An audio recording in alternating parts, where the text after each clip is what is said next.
Pasangan ini, untuk bersembunyi dari bom atom, mereka membangun tempat berlindung di bawah tanah.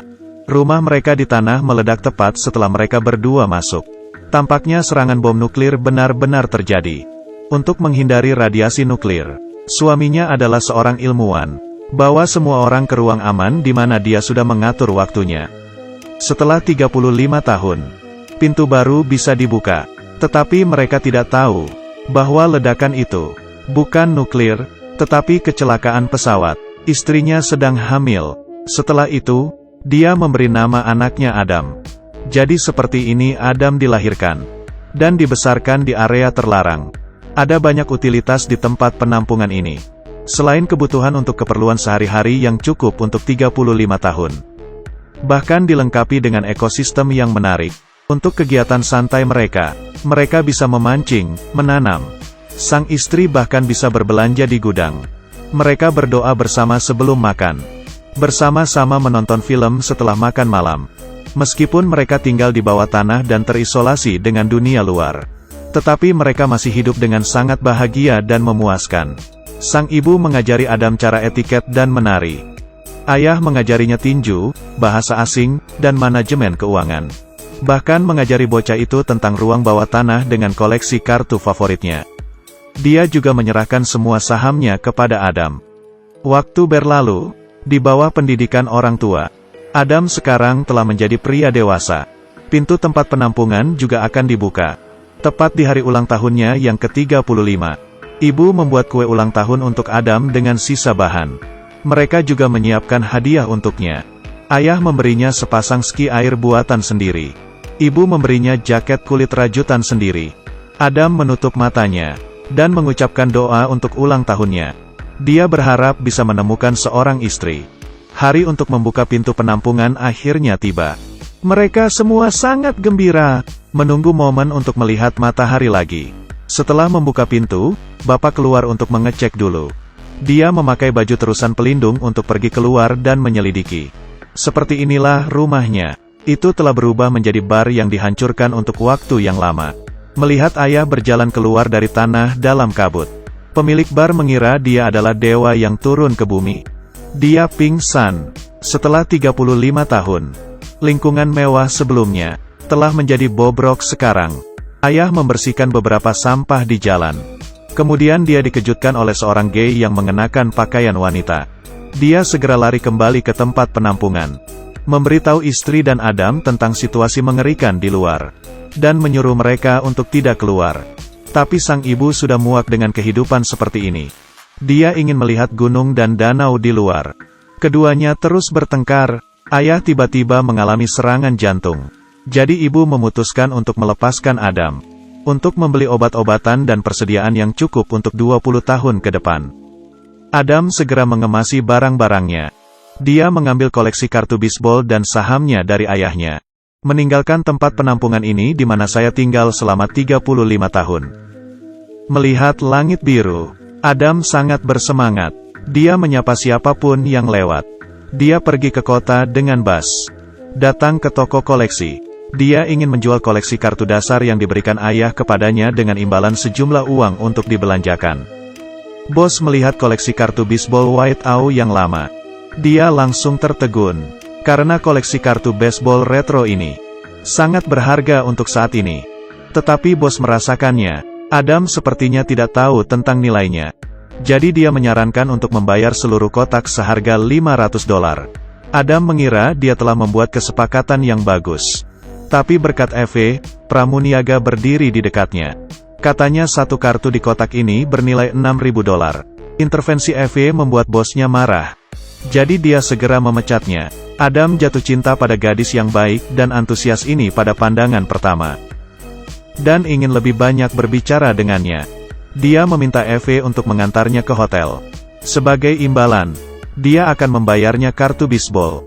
Tapi keesokan harinya, ia datang ke hotel dan memberinya kembali kartu bisbol.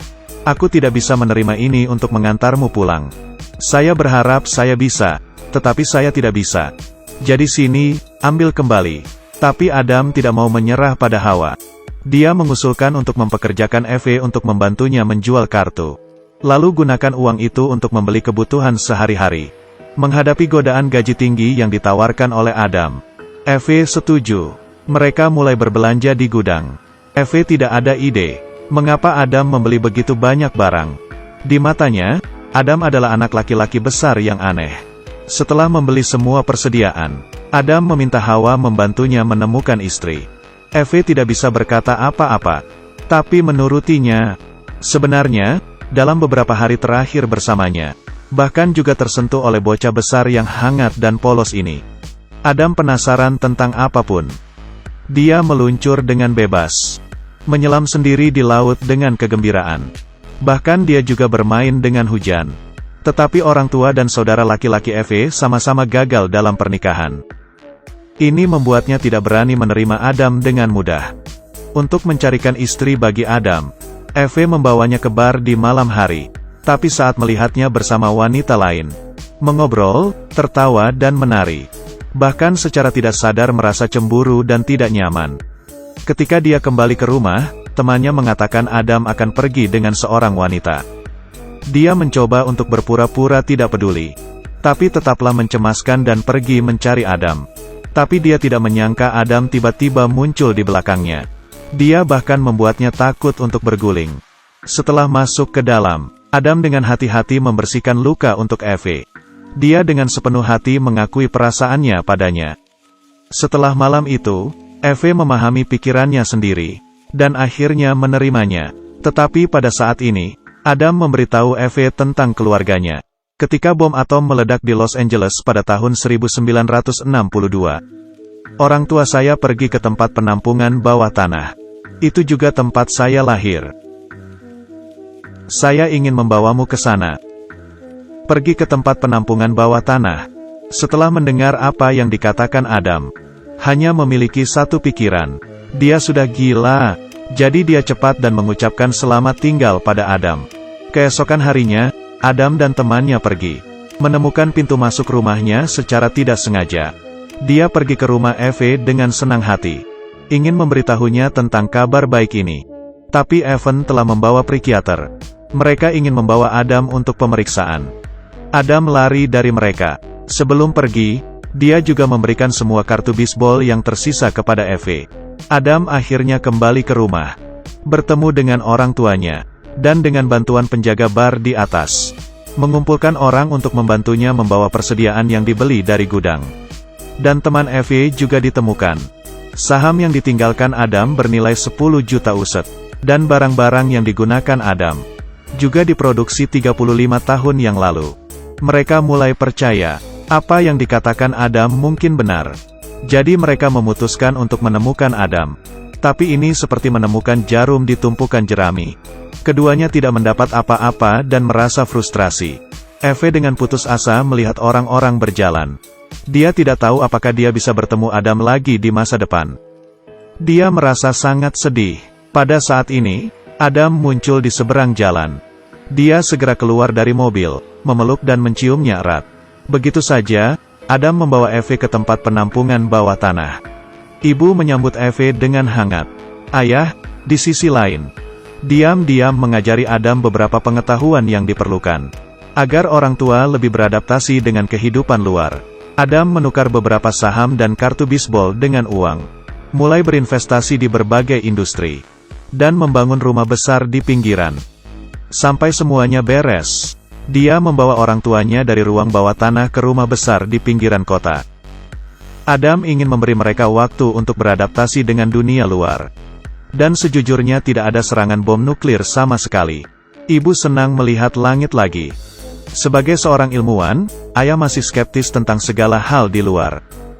Saat ibu sibuk dengan masakannya, dia diam-diam mengukur ukuran halaman, merencanakan area untuk tempat penampungan berikutnya.